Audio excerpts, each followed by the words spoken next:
வணக்கம் மக்களே, நான் உங்கள் விவசாயி மகன் பேசுகிறேன். இன்றைக்கான இந்த வீடியோவில் நம்ம என்ன பார்க்க போகிறோன்னா, எங்கள் ஆடு கரெக்டாக குட்டி போட்டு இன்னையோட ஒரு வாரம் ஆகுதுங்க. போன வாரம் செவ்வாய்க்கிழமை வந்து போட்டுருந்துச்சு. பொட்டைக்குட்டி தான்.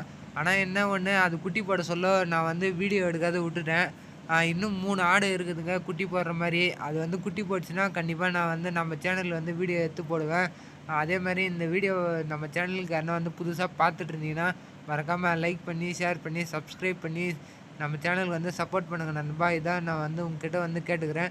அதே மாதிரி இந்த ஆட்டுக்குட்டி வந்து பால் குடிச்சு முடித்தோடனே எங்கள் வீட்டு பெட்டில் தான் வந்து படுத்துக்கும். நைட் டைமாக இருந்தாலும் சரி, பகலாக இருந்தாலும் சரி, இப்படி தான் வந்து கரெக்டாக முட்டி போட்டு படுத்துக்கின்னு ஆளுங்களாம் போகிற வர ஆளுங்களாம் வந்து ஜாலியாக இது மாதிரி பார்த்துன்னு இருக்கோம். ஏதோ ஆட்டுக்குட்டி பற்றி நான் வந்து இந்த மாதிரி வீடியோ போடணுன்னு எனக்கு ஒரு ஆசை வந்துச்சு. அதனால் இன்றைக்கான வீடியோ பார்த்தினா இதான் நான் வந்து போடுறேங்க. சரி, ஓகே, பாய் கைஸ். ஜாலியாக வந்து ஆட்டுக்குட்டி வீடியோ பார்த்து என்ஜாய் பண்ணுங்கள். நான் அப்படியே போயிட்டு வரேன்.